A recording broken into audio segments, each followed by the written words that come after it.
Those words Adachi spoke while skipping class with me, "Let's go play ping pong," would eventually turn into a small scale table tennis craze between us two.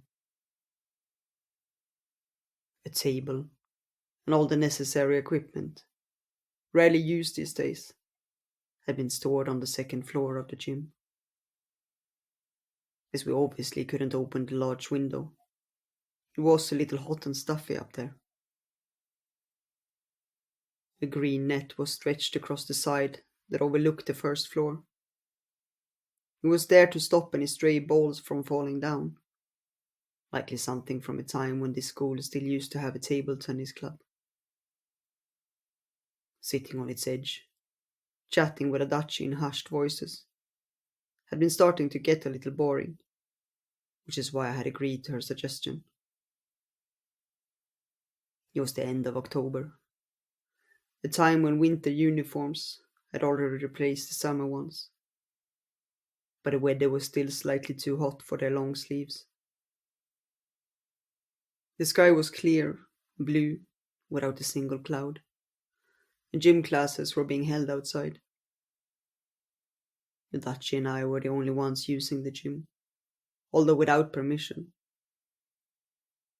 After taking a peek down into the first floor and confirming that it really was the case, we began setting up the table. "Were you in any clubs in the middle school?" Adachi asked me, while struggling to install the net onto the table.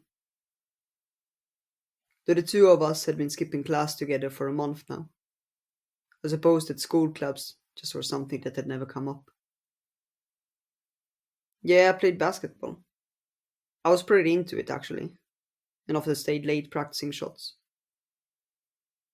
"Wouldn't have thought," Adachi replied, probably because I was shorter than her. "So, should we play basketball then? It's no fun playing against an amateur." "Yeah, yeah," she smirked back. Bouncing balls around on the court below was a quick way to draw the teacher's attention. Not that Adachi had meant it seriously, of course. Besides, as we naturally were both wearing school uniforms, I had a feeling we would have been way too bothered by our skirts riding up to focus on anything else. Ping pong had just enough movement for an amateur to handle. In the small, quiet space on the second floor, Adachi and I were first year high school students, though both far from what you'd call a model one. We hadn't known each other forever or anything like that, but rather had met for the first time after starting here. What I knew about her was a puddle, compared to the ocean, what I didn't.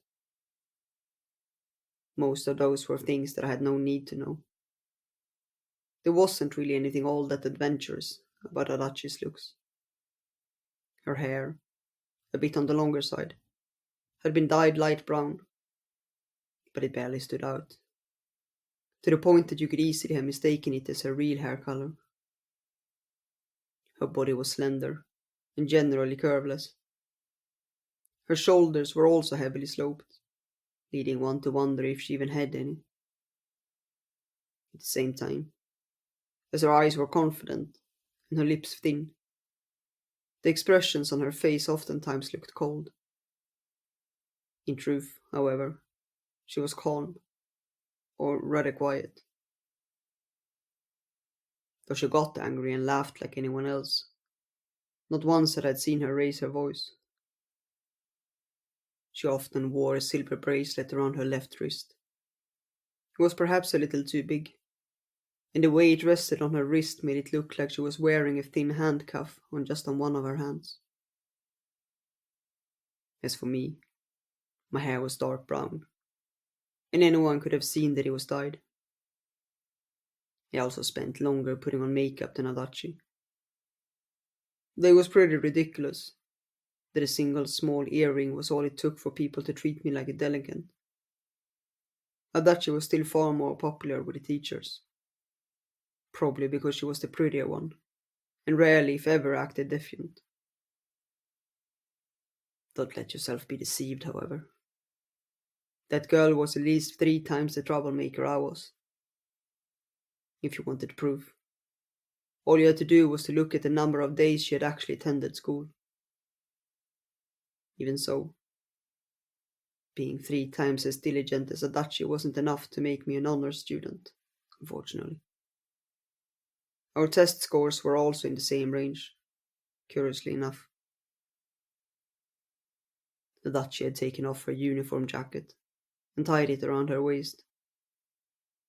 Once the table was fully set up, I followed her lead and took mine off too. I'd been moving my body all over and didn't want it to tear. Of course, the main reason was how hot it was in here. I took off the makeup I was wearing since I was going to get sweaty anyway, and held out the racket which, from the looks of it, had mold growing on it.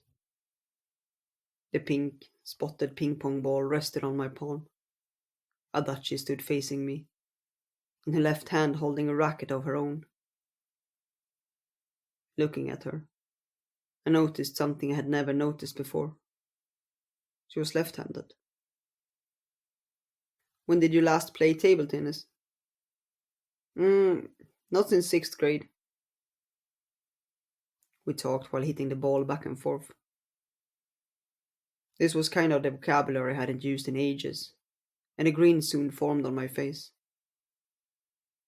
6th grade? It's like forever ago. Being right-handed made it easy for me to aim for her right side. I mercilessly shot the balls towards that area, only for Adachi to skillfully hit it back with the back of her racket, barely moving from where she stood. You're pretty fast. I can do this too. In the blink of an eye, she switched the racket over to her right hand and swiftly shot the ball back, hitting it with much more strength than I had. I was left staring in awe. Well, the ball did end up missing the table completely and landed in the net behind me, but still, impressive nonetheless. We killed some time like that, playing casual ping pong with some occasional serious back and forth. Meanwhile, in the classroom, the third period class was taking place.